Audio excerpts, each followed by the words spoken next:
E aí, turma, tranquilo? Aqui, professor Anderson Marques, de Geopolítica. Vamos à videoaula da semana. Galera, vamos falar hoje sobre alguns problemas geopolíticos chineses, em especial Tibete, Xinjiang e Taiwan. A gente vai falar um pouco da geopolítica chinesa para com a América Latina, o Brasil e o mundo, e entrar um pouco na geopolítica russa, ok? Essa é a intenção. Bom, começando pelo Tibete, então, o Tibete foi invadido em 1950 pelo Mao Tse-tung e aí proclamou-se então a soberania chinesa sobre o Tibete. O Tibete está ali entre a Índia, Nepal, Butão, a China e numa localização estratégica entre o Oriente Médio e o Extremo Oriente, entre a Rússia e a Índia, enfim. O Tibete ele é importante por alguns motivos, mas antes eu quero mostrar um pouco para vocês sobre a realidade tibetana.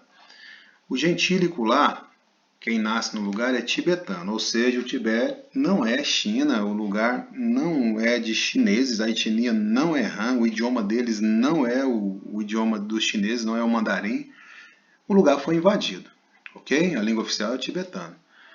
Na realidade, o lugar tem um pouquinho mais de 3 milhões de habitantes, a expectativa de vida deles é um pouquinho inferior a 70 anos. Esses dados foram os mais recentes que eu consegui, 2014, a fonte está aqui, certo? O que vai caracterizar o Tibete, sobretudo, é o fato de estar em um lugar muito remoto do mundo e num lugar muito alto do mundo. Por isso, o Tibete é considerado o teto do mundo.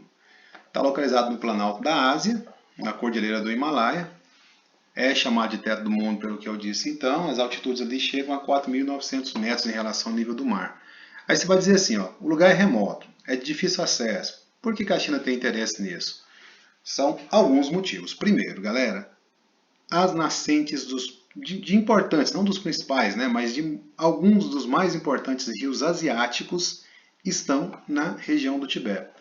Para a China, 1/3 da água chinesa vem do Tibete, sobretudo dos rios Yangtze-Kiang, que é o rio que tem a usina de Três Gargantas, por exemplo, o Rio Azul, e o rio Huanghe, que é o rio amarelo.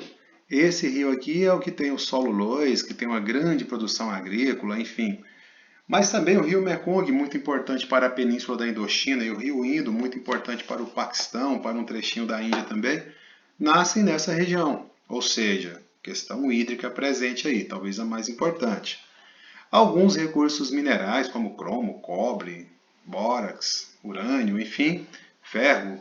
E eu quero destacar o urânio, que é matéria-prima para bomba atômica. A China é uma potência nuclear. Algumas florestas com imenso potencial bioenergético também estão na região do Tibete. E tudo isso interessa muito à China.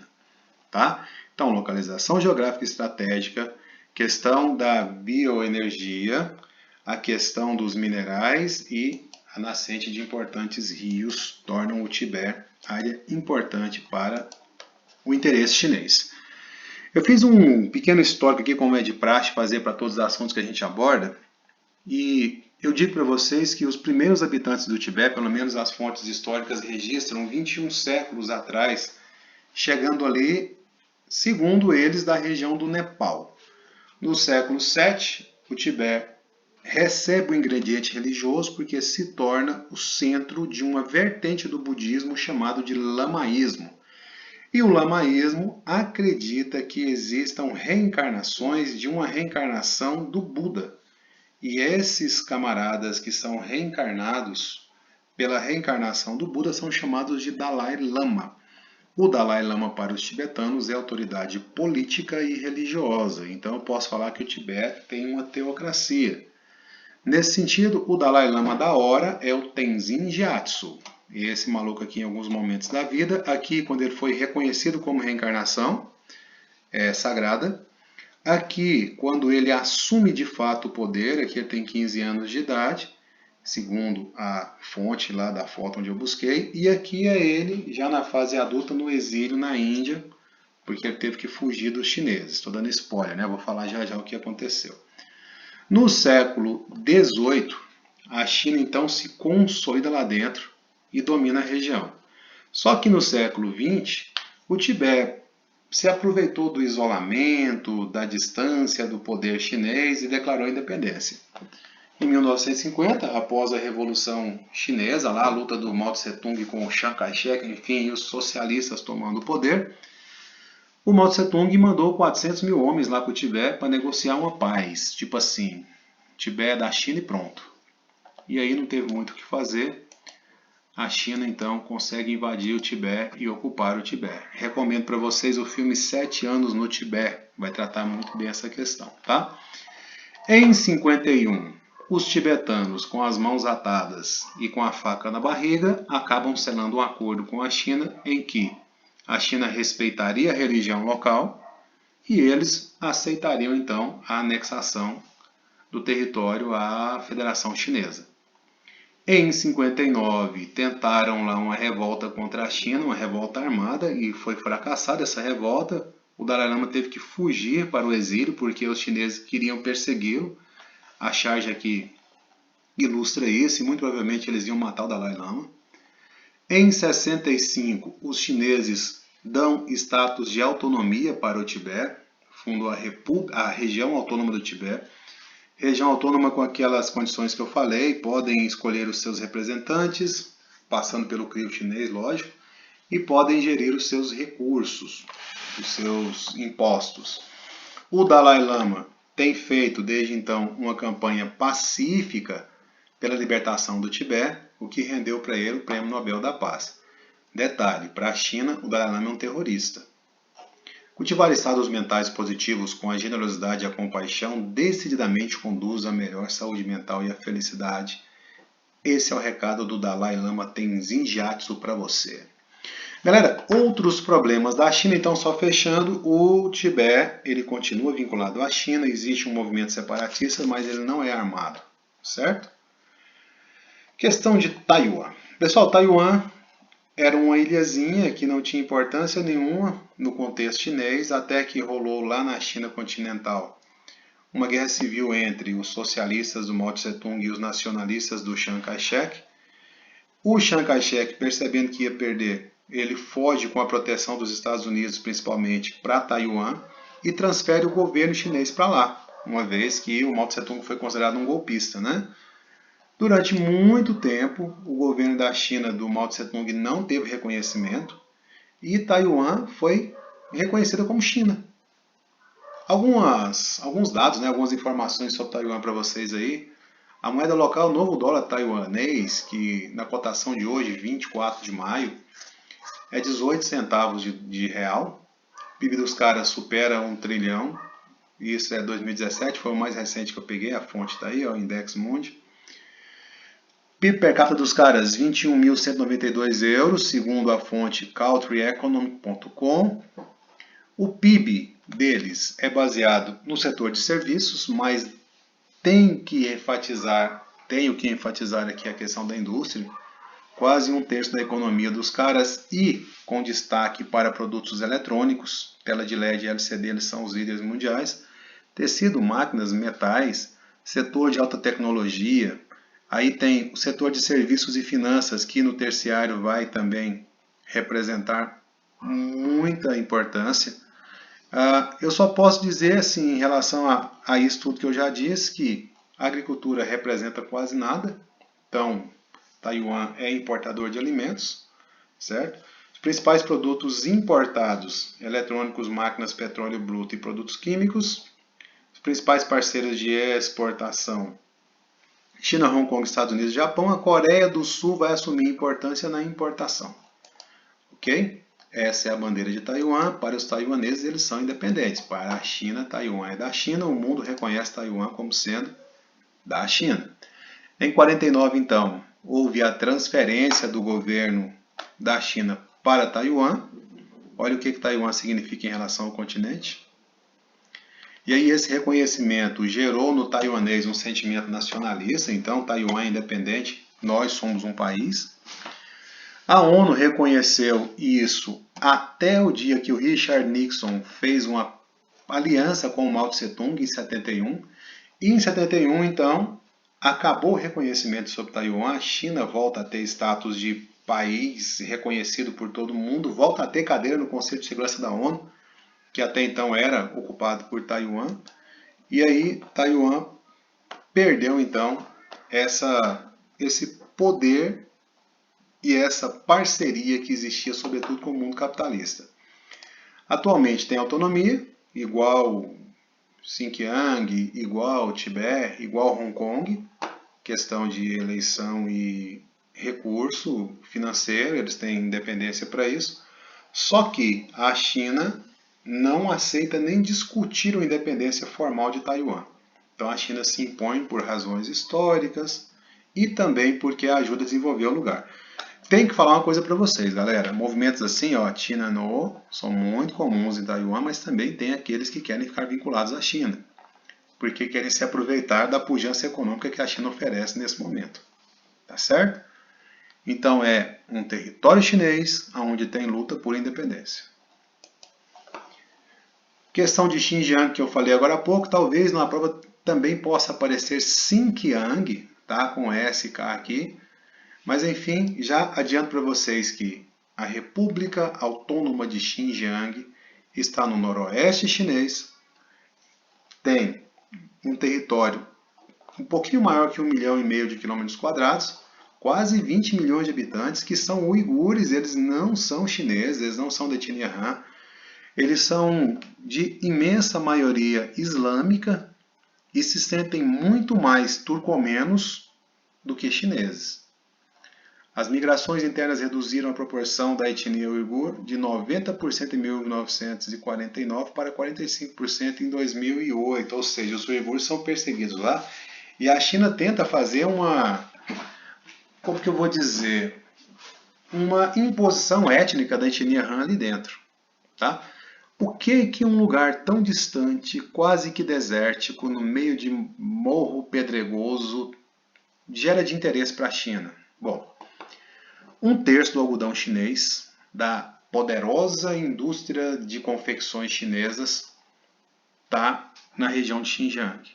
E, em especial, Xinjiang tem as maiores reservas de petróleo e gás natural do país. Então, galera, dificilmente esse lugar vai ficar independente. Essa é a bandeira deles, olha que tem o símbolo do islamismo, tá? Histórico, Mao Tse-tung, assim que consegue assumir o poder na China, invade a região. E o lugar era chamado de Segunda República do Turquestão Oriental, como eu falei para vocês, eles não se consideram chineses de jeito nenhum, mas o exército chinês invadiu lá. Parte dos militares locais abraçaram a causa chinesa pela manutenção da própria vida, porque sabiam que não tinham como resistir. Atualmente a China mantém Xinjiang como república autônoma à base de pressão e muita pressão. Os islâmicos lá são os que mais lutam por independência e existem essas diferenças então culturais, religiosas, questão do idioma, insatisfação com a presença chinesa. E isso tudo serve como causa de reivindicação de independência. Tem dois movimentos muito fortes que atuam dentro de Xinjiang contra a China. Um é chamado de Movimento de Independência do Turquestão Oriental, o MITO. Esse é considerado terrorista, tá? Islâmico, inclusive com a acusação de vínculo com a Al-Qaeda. E tem a Organização de Libertação do Turquestão Oriental, o OUTO, que também mantém ligações com o mito, mas não é considerado terrorista, pelo menos não existe nenhum ataque associado a eles. Quer dizer então que esses grupos, que pelo menos o mito provoca ataque terrorista em território chinês, sim. Por que o mundo inteiro não fica sabendo disso? Muitas vezes porque a própria China abafa, tá certo? E a repressão é muito grande lá dentro. Alguns destaques econômicos da China, eu coloquei aqui, listei algumas das grandes empresas chinesas no mundo hoje. A China é a segunda economia do mundo e talvez você não conheça as grandes empresas chinesas. Aí eu coloquei para vocês, envio para vocês depois os slides da aula para que vocês possam olhar com mais tranquilidade. Mas o ICBC hoje é a empresa mais poderosa chinesa do setor financeiro. Existe uma predominância entre as maiores empresas da China no setor financeiro, setor de seguros, que está associado ao financeiro também, setor energético, energia e petróleo. Tá certo? A China está sofrendo uma desaceleração de sua economia, mas observe, basicamente sempre acima de 7,5%. Quando o Brasil cresceu um pouco mais que 6%, chegou a ser a sexta economia do mundo. Então percebam que, apesar de ter essa desaceleração, 7,5% é um dos maiores crescimentos do mundo atual. Okay? Com a pandemia do coronavírus, é bem provável que a China perca um pouco mais disso aí.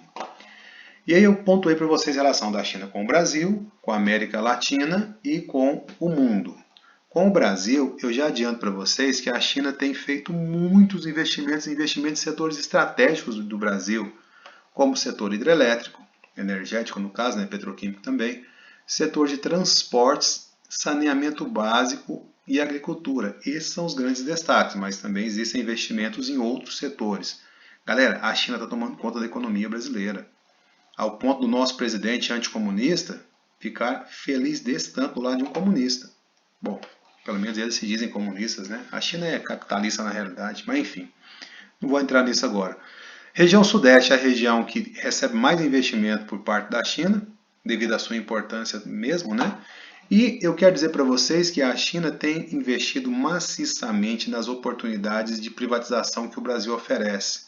A última delas eu citei aqui, quando a CNOOC e a CNPC, empresas chinesas petroquímicas, fizeram um consórcio com a Petrobras e comprou para a exploração um dos maiores campos, pelo menos um dos mais promissores campos de petróleo do pré-sal. Então até nisso a China está entrando.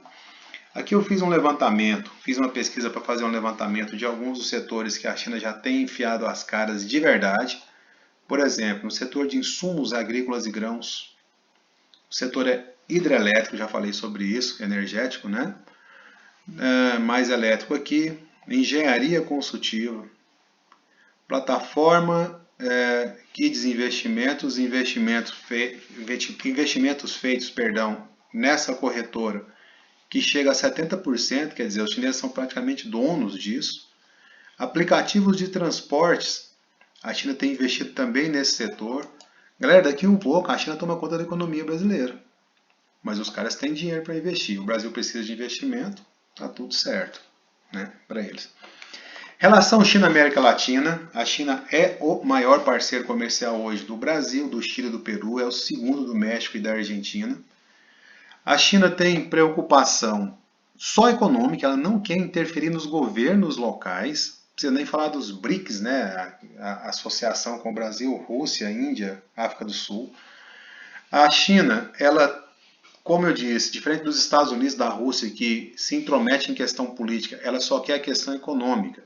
E aí uma das estratégias é a criação de joint ventures, que são empresas parceiras, uma de lá, uma de cá, sobretudo para a extração de matérias-primas. A China tem feito um acordo com a Venezuela, e aí dá muita sustentação, para o governo venezuelano também, assim como a Rússia o faz por lá, na medida em que tem investimentos sérios nas reservas de petróleo que existem na Venezuela. E vocês já aprenderam que a Venezuela tem a maior reserva de petróleo do mundo hoje, reserva essa comprovada, né? Na Nicarágua, a China está financiando a construção de um canal lá para desviar o trânsito do canal do Panamá. Tenho que dizer para vocês também que esse investimento aqui não é do governo chinês, é de um multimilionário chinês, e que esse multimilionário tem passado por problemas sérios, então o canal ele está meio que paralisado nesse momento, mas o projeto é de que um canal muito mais moderno, muito mais competitivo, com preços muito menores, e ao norte do canal do Panamá, encurtando ainda mais a viagem do Atlântico para o Pacífico no hemisfério norte, vai acabar tirando do canal do Panamá todo o movimento que existe. Essa é a perspectiva, pelo menos. Com relação ao mundo, a China tem uma postura de ascensão pacífica, como eu falei para vocês, a preocupação é econômica, não é política. É um motor da economia global já há mais de uma década. Participa do BIRD e do FMI, tem reconhecimento enquanto economia de mercado, e a gente sabe que não é muito lá essas coisas em relação a ser economia de mercado. Trabalho na China é quase que escravo, mão de obra é muito barata, sindicatos não existem, leis trabalhistas não são respeitadas, enfim. Reaproximação com a Rússia, os BRICS é uma prova disso, os caras têm uma reserva de 3 trilhões de dólares, a reserva da China é maior que a dos Estados Unidos hoje, isso em dólar. Ampliação da influência econômica na África, sobretudo comprando terrenos na África e cercando esses terrenos para no futuro usarem quando for necessário. Fornecimento de GPS para a Ásia Pacífica, é o BeiDou, aí colocaram satélites para orientação e tal. Investimentos vultuosos na América Latina, já falei. Atuação na diplomacia coreana, tentando manter a paz ali e não vendo os Estados Unidos como um inimigo, mas uma atuação estabilizadora. Rivalidade aberta com a Índia na época lá da questão da Caxemira, associada a uma busca de reaproximação por meio dos BRICS. Fortalecimento de uma frota naval de guerra, que talvez seja o calcanhar de Aquiles dos caras. A aeronáutica deles é dita como forte, o exército é poderosíssimo. Agora estão fortalecendo a questão da marinha. E possuem disputas fronteiriças, já mostrei isso para vocês, com alguns países da região. Tá certo? Eu acho que China é isso. Tentei explorar o máximo possível das perspectivas. Quero encerrar essa videoaula falando então sobre a Grande Rússia e sua geopolítica. Galera, a Rússia é um estado com vocação imperialista e essa cultura se manifesta até os dias de hoje. Olha o tamanho da Rússia. E eu digo para vocês que recentemente, em 2014, a Rússia expandiu seu território, anexando a Crimeia da Ucrânia. É um conflito do qual nós vamos falar mais para frente. Alguns dados gerais da Rússia para vocês. O Brasil tem 8 milhões e meio de quilômetros quadrados. A Rússia tem 17, quer dizer, é o país mais extenso do mundo. A população da Rússia está em declínio, tá? Lá a mortalidade tem sido maior que a natalidade há alguns anos, mas são 150 milhões de russos praticamente, 145. O governo é uma república semipresidencialista, tem presidente e tem primeiro-ministro. O IDH dos caras é muito alto, 824. A Rússia tem todas essas regiões dentro do seu território, que inclusive são regiões autônomas, tá certo? E o grande urso simboliza a Rússia por ter o exército mais poderoso da história. As conquistas russas são por terra, né, principalmente. Eu fiz um apanhado de como é que surgiu o povo russo e como é que a Rússia expandiu para chegar no que é hoje.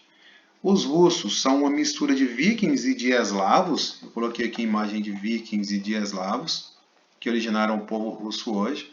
Como são dois povos guerreiros, o povo Rus, R-U-S, que é a etnia original, também começa a sua expansão assim que eles se consolidam. Surgem de eslavos e guerreiros vikings, fundam o Principado de Kiev. Kiev hoje é a Ucrânia, né? No século IX. E aí eles adotaram o cristianismo ortodoxo, naquela cisão que a Igreja Católica teve com relação à Igreja Católica do Oriente. E aí a cultura russa, então, resulta das culturas eslava e bizantina. E o ingrediente religioso é importantíssimo, porque junto com a Rússia, o catolicismo ortodoxo também se expandiu. 1453, a queda de Constantinopla tirou do cristianismo ortodoxo um centro de poder. No século XV, então, o príncipe Ivan III, esse da ilustração aqui, estabeleceu um acordo, um pacto com a Igreja Ortodoxa, e aí Moscou virou o centro desse cristianismo ortodoxo. A cultura e a religião unem a Rússia à Europa. Todo mundo aqui sabe que a Rússia, os russos, se sentem muito mais europeus que asiáticos. Por exemplo, quando tem eliminatória para a Copa do Mundo, eles disputam lá na Europa, não na Ásia, né? No passado houve uma tentativa da Rússia de aproximar com a União Europeia, para vocês terem noção. O poder imperial russo ergueu-se na aliança entre os czares e os patriarcas ortodoxos. No século XVIII, o país passou pela maior expansão territorial. Olha aqui, cada etapa dessa expansão começa então lá na região de Kiev, e aí vem a expansão até 1533, o amarelo. O verde mais claro até 1584, aí é sempre guerra do facão, tá? Vai lá, mexe a faca e toma o território. 1689, eles chegam até os confins do mundo e até 1914 eles chegam, então, até o Oceano Pacífico, o Oceano Glacial Ártico, tomam grande parte da Europa, chegam ao Mar Negro, ao Mar Cáspio, entram na Ásia Central afora, enfim, por terra, galera, eles são os mais poderosos da história, com certeza. Aí eles ultrapassaram o Estreito de Bering, chegaram nas Américas e tomaram o Alasca. Iam tomar o Canadá, os Estados Unidos, o Brasil, enfim, ia tomar a América toda. Só que aí o que acontece? O czar russo, na época, resolveu vender o Alasca para os Estados Unidos, até então entendido como um grande bloco de gelo. Eles renunciaram à expansão além-mar para poder consolidar o domínio continental. E aí empenharam-se na russificação dos povos que foram subjugados e na conversão desses povos à religião ortodoxa. E aí a Rússia vira então um grande império continental.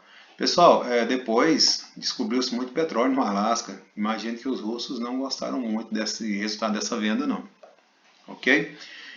Eu vou parar por aqui, porque já está dando 25 minutos. A gente chega na parte, deixa para a próxima aula, a parte da Rússia socialista e depois a União Soviética, enfim, a gente continua. Beleza? Grande abraço para todo mundo, até a próxima. Tchau.